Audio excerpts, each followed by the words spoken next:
बात पड़ोसी मुल्क नेपाल से, जहां सड़क से लेकर संसद तक प्रदर्शनकारियों ने कब्जा जमा रखा है। ये लोग नेपाल में सोशल मीडिया पर बैन का विरोध कर रहे हैं और जोरदार तरीके से कर रहे हैं। प्रदर्शनकारी नेपाल की संसद में घुस गए हैं।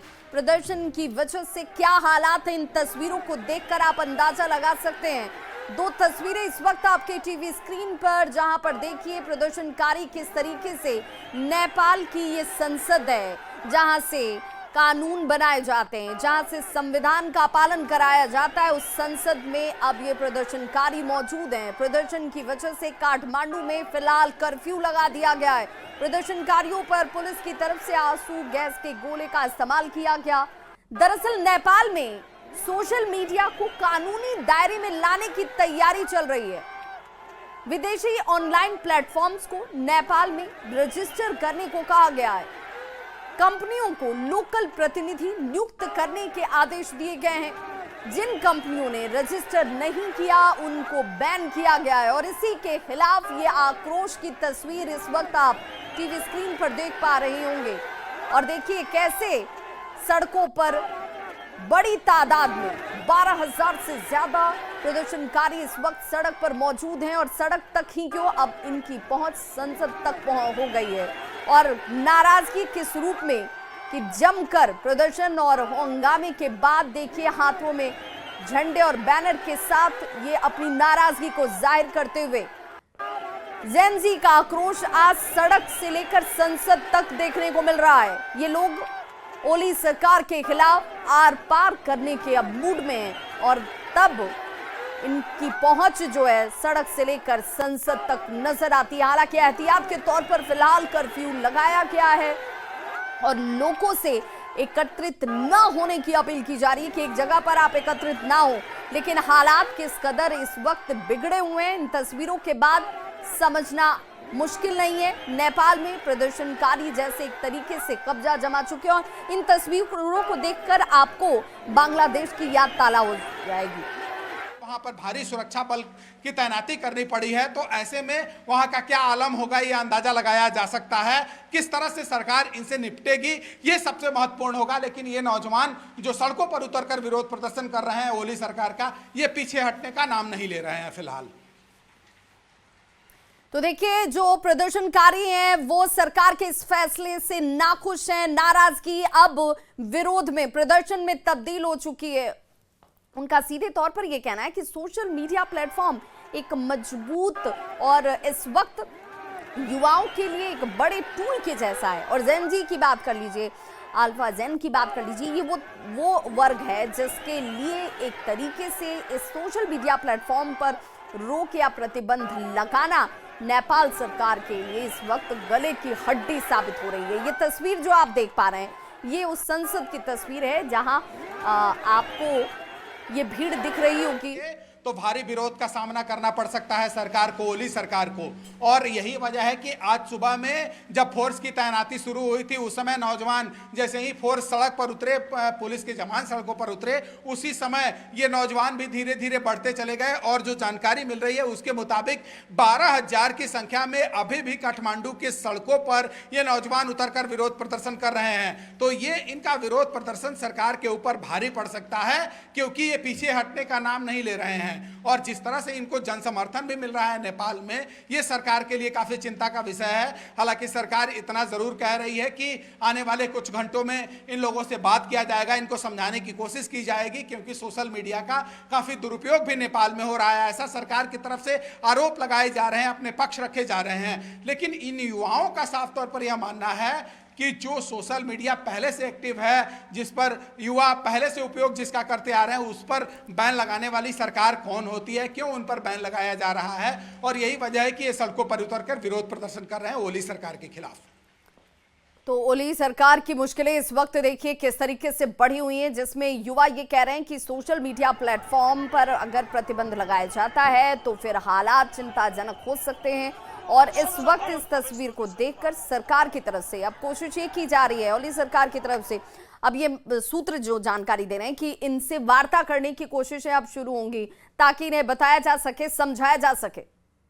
और दिखाना चाहते हैं कि आखिर सोशल मीडिया पर बैन क्यों किया गया। आज से एक सप्ताह पहले से रजिस्ट्रेशन शुरू हुआ था। कई ऐसे लोग हैं जिन्होंने रजिस्टर भी खुद को कराया है, लेकिन कई जिनका तादाद काफ़ी है वो ऐसे लोग हैं जिन्होंने रजिस्टर नहीं कराया है। तो ऐसे में इनका यह मांग है कि सरकार पहले ओपन करे सोशल मीडिया को और उसके बाद बातचीत को आगे बढ़ाए। हो सकता है कि जो युवा सड़क पर उतरकर विरोध प्रदर्शन कर रहे हैं वो इनके बातों को, सरकार के बातों को सुने, लेकिन ये युवा तभी मानने के लिए तैयार होंगे जब तक सोशल मीडिया को ओपन नहीं किया जाता है। और जिस तरह से बैनर पोस्टर लेकर ये सड़कों पर उतरे हैं, ये ओली सरकार के लिए भारी पड़ सकता है, क्योंकि किसी देश का, किसी राज्य का अगर नौजवान सड़कों पर उतरकर सरकार के खिलाफ विरोध प्रदर्शन करते हैं तो सरकार के लिए एक बड़ी संकट की घड़ी होती है।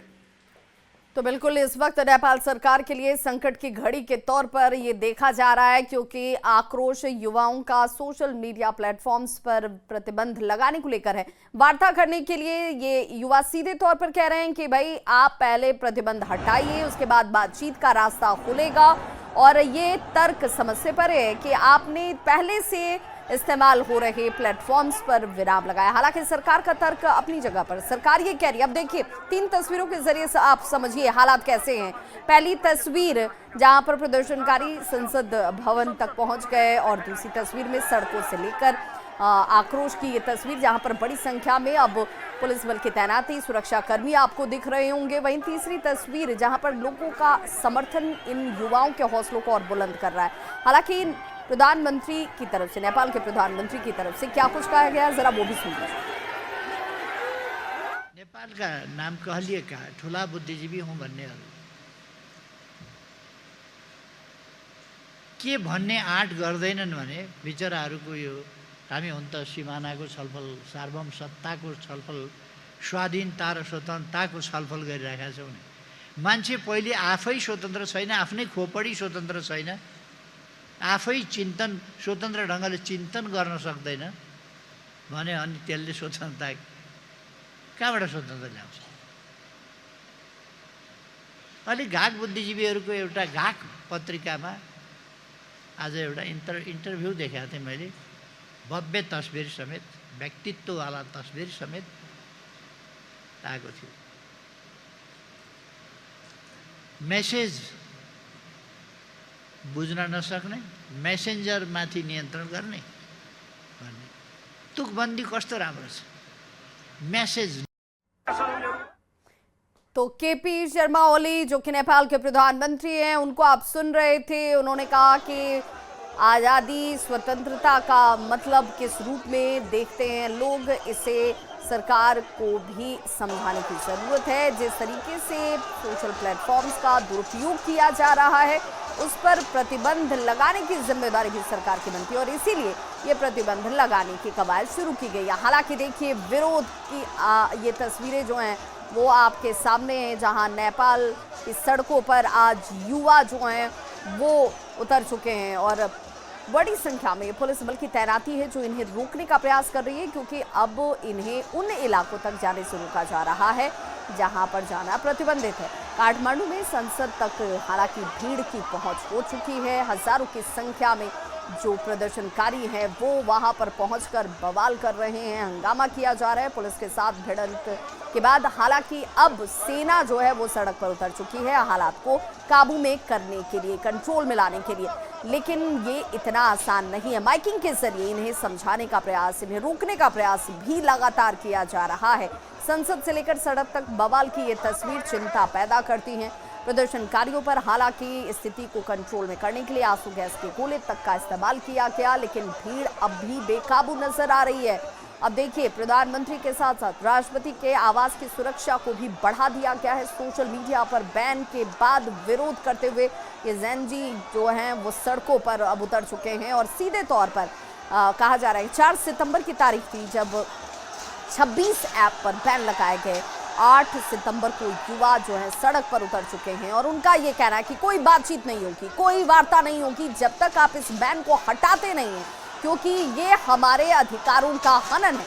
ये वो ऐप हैं जो पहले से लोग इस्तेमाल कर रहे हैं, और अब जाकर सरकार ने इन्हें रोकने के लिए बैन लगाने की कवायद की शुरुआत की, जिस पर विरोध अब सड़क पर दिख रहा है। हालांकि देखिए किस तरीके से हालात हैं, हाथों में तख्ती, बैनर, पोस्टर और झंडों के साथ ये वो युवा हैं जो नेपाल के लिए एक तरीके से इस वक्त विरोध के साथ साथ चिंता को भी खड़ी कर रहे हैं। उनका ये कहना है कि सरकार का ये फैसला जो है उनके हित में नहीं है। अब युवा ये चाहते हैं कि बातचीत का रास्ता तब खुलेगा जब आप पहले इस बैन को हटाएंगे।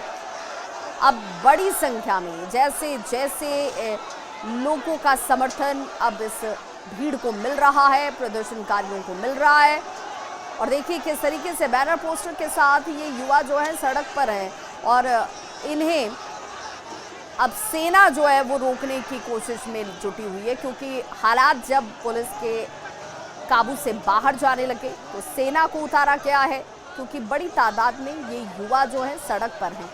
इनकी सुरक्षा को भी सुनिश्चित करना है और राष्ट्र हित को भी देखना है। हालांकि इस वक्त देखिए किस तरीके से ये तमाम जो युवा हैं वो इस 26 ऐप पर बैन के बाद आक्रोशित होकर सड़कों पर उतर चुके हैं और कह रहे हैं कि ये उनके अधिकारों के साथ हनन किया जा रहा है, उनके अधिकारों का हनन है और इसीलिए वो इस पर किसी बातचीत के लिए तैयार नहीं है। इन तस्वीरों के जरिए इस वक्त आपके टीवी स्क्रीन पर ये 4 तस्वीर है।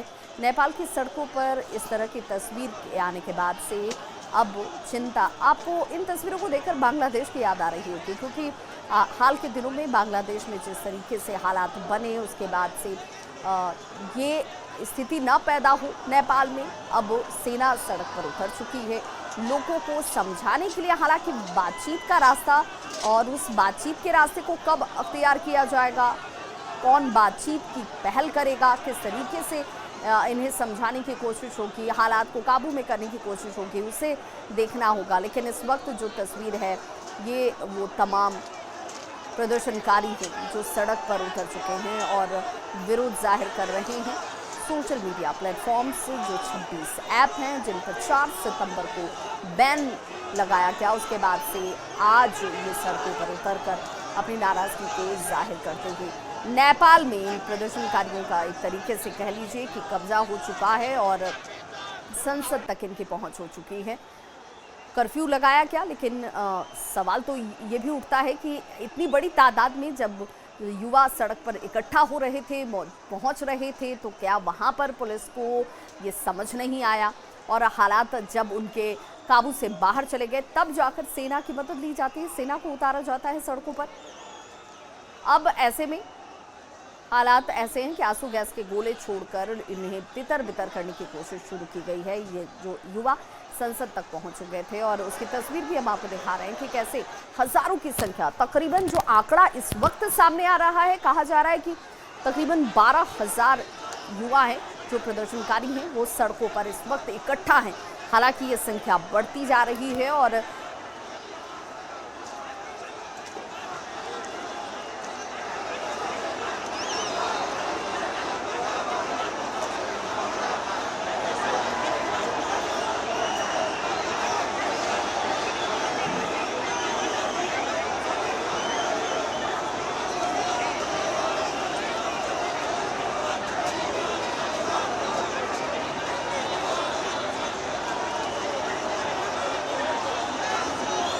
प्रदर्शन करते हुए ये प्रदर्शनकारी और हालांकि पुलिस ने इन्हें तितर बितर करने के लिए आंसू गैस के गोले छोड़ने के साथ लाठीचार्ज भी किया है, लेकिन इस वक्त भी हालात सुधरे नहीं हैं। देखिए सड़कों पर एक तरफ जहां युवाओं का प्रदर्शन चल रहा है, दूसरी तरफ बड़ी संख्या में यहाँ पर इस वक्त पुलिस की मौजूदगी आपको दिख रही होगी। सेना तक अब सड़क पर आ चुकी है हालात को कंट्रोल में करने के लिए।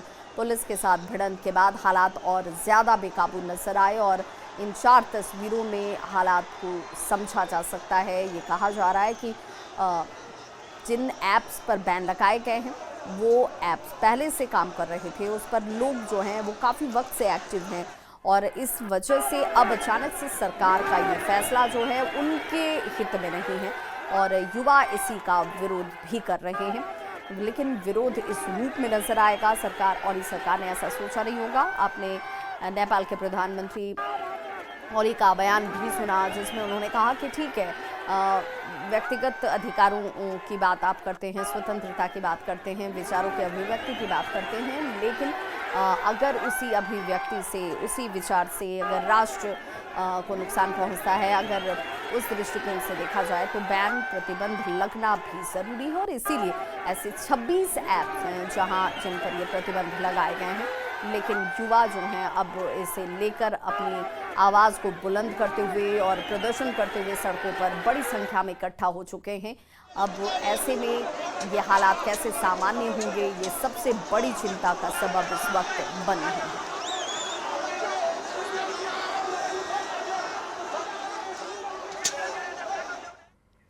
तो नेपाल के इस हालात पर लगातार हमारी नजर बनी हुई और हर अपडेट हम अपने दर्शकों तक पहुंचाते रहेंगे। फिलहाल दूसरी बड़ी खबर का रुख कर लेते हैं। आरएसएस की 3 दिवसीय अखिल भारतीय समन्वय बैठक रविवार को संपन्न हो गई। बैठक में महिला सहभागिता, शिक्षा, सामाजिक चुनौतियों पर चर्चा की गई। अवैध घुसपैठ, जबरन धर्मांतरण और सुरक्षा पर चिंता व्यक्त की गई। तो वहीं चुनाव आयोग की एसआईआर की पहल का समर्थन किया गया।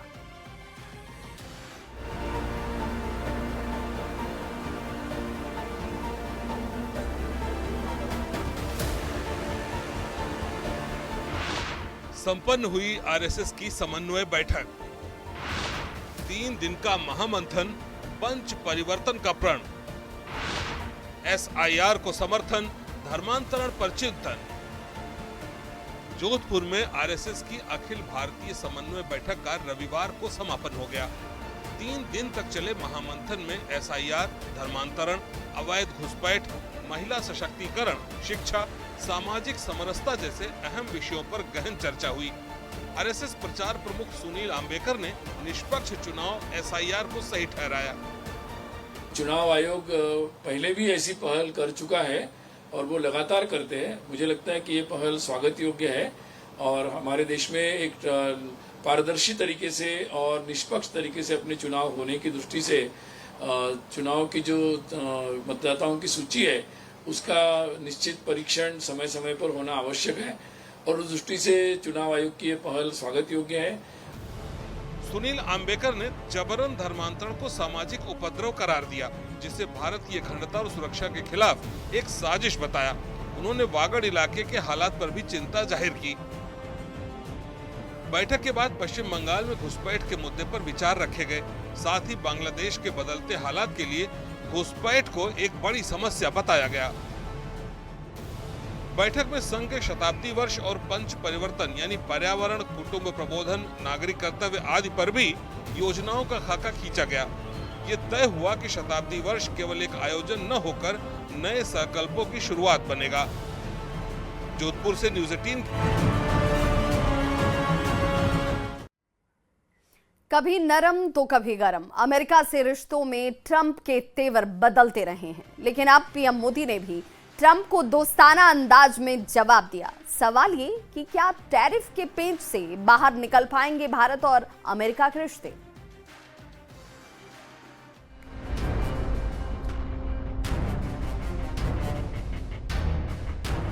कभी नरम नरम तो कभी गरम गरम।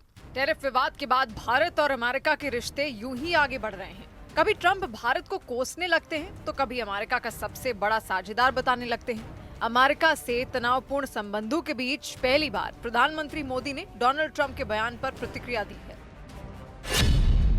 उन्होंने कहा, राष्ट्रपति ट्रंप की भावनाओं और हमारे संबंधों के सकारात्मक मूल्यांकन की हम तहे दिल से सराहना करते हैं और उनका पूर्ण समर्थन करते हैं। भारत और अमेरिका के बीच सकारात्मक और दूरदर्शी, व्यापक और वैश्विक रणनीतिक साझेदारी है। प्रधानमंत्री मोदी की प्रतिक्रिया ट्रंप के हालिया बयान के बाद आई है, जिसमें उन्होंने प्रधानमंत्री मोदी को अपना सबसे अच्छा दोस्त बताया था। I always will. I'll always be friends with Modi. He's great prime minister. He's great. I'll always be friends, but I just don't like what he's doing at this particular moment. But India and the United States have a special relationship. There's nothing to worry about. Trump ने भले ही प्रधानमंत्री मोदी की तारीफ कर उन्हें अपना दोस्त बताया है, लेकिन भारत के कारोबार पर उनकी नजरें गड़ी हुई हैं। ट्रंप ने भारत के रूस से तेल खरीदने पर कई बार सवाल उठाए। 3 सितंबर को ट्रंप ने कहा था, भारत से हमारे रिश्ते कई सालों से एक तरफा हैं। वो अपनी बनाई हर चीज का एक बड़ा हिस्सा हमारे देश में भेजते थे, जबकि हम कुछ नहीं भेजते थे क्योंकि वो हमसे 100% टैरिफ वसूल रहे थे। 5 सितंबर को उन्होंने कहा कि ऐसा लगता है कि हमने भारत और रूस को सबसे गहरे और अंधकारमय चीन के हाथों खो दिया है। अपने इस बयान के साथ ट्रंप ने पीएम मोदी, पुतिन और शी जिनपिंग की एक साथ वाली तस्वीर पोस्ट की, लेकिन बाद में अपने ही बयान पर सफाई दी। I don't think we have. I've been very disappointed that India would be buying so much oil, as you know, from Russia, and I let them know that. We put a very big tariff on India, 50% tariff, very high tariff. I get along very well with Modi, as you know. He's great. He was here a couple of months ago. In fact, we went to the Rose Garden, and it was. Bharat और America के बीच नरम गरम रिश्तों के पीछे सबसे बड़ी वजह है कारोबार। 2024 में दोनों देशों के बीच 11.38 लाख करोड़ रुपए का कारोबार हुआ। दोनों देशों ने 2030 तक अपने व्यापार को दोगुना करने का लक्ष्य रखा है। यही वजह है कि भारत के लिए जितना अहम अमेरिका है, उतना ही अमेरिका के लिए Bharat. I think Prime Minister Modi obviously attaches enormous importance to our partnership with the United States. And where President Trump is concerned, he's always had a very good personal equation with President Trump. But the point is, look, we are engaged, we remain engaged with the United States. And at this time, I can't say more than that. Tariff और तेल पर मतभेदों के बावजूद दोनों देशों का लक्ष्य साफ है, रिश्तों को मजबूत करना और व्यापार को नई ऊंचाइयों तक ले जाना। अब देखना होगा कि दिल दोस्ती से आगे ट्रंप का अगला रुख दो देशों के रिश्तों को बेहतर बनाता है या तनावपूर्ण।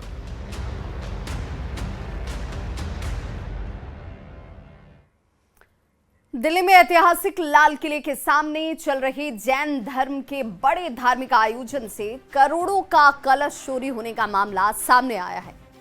चारों तरफ सीसीटीवी कैमरे हैं, कड़ी चौकसी है। इसके बीच भी इस वारदात का हो जाना सभी को हैरान करता है। पुलिस ने संदिग्ध की पहचान करके उसकी तलाश अब शुरू कर दी है। के कार्यक्रम में बड़ी चोरी, 1 करोड़ के कलश पर चोर ने हाथ साफ किए। देश की राजधानी दिल्ली के ऐतिहासिक लाल किले के सामने चल रहे जैन धर्म के एक धार्मिक कार्यक्रम से तकरीबन 1 करोड़ रुपए कीमत का सोने, हीरे और माणिक जड़ा कलश रहस्यमय तरीके से गायब हो गया। जानकारी के मुताबिक जैन समुदाय के इस धार्मिक अनुष्ठान का आयोजन दिल्ली के 15 अगस्त पार्क में किया जा रहा है, जो 9 सितंबर तक चलेगा। इसी कार्यक्रम के दौरान 2 सितंबर को अचानक भीड़ भाड़ का फायदा उठाकर चोर ने कलश पर हाथ साफ कर दिए।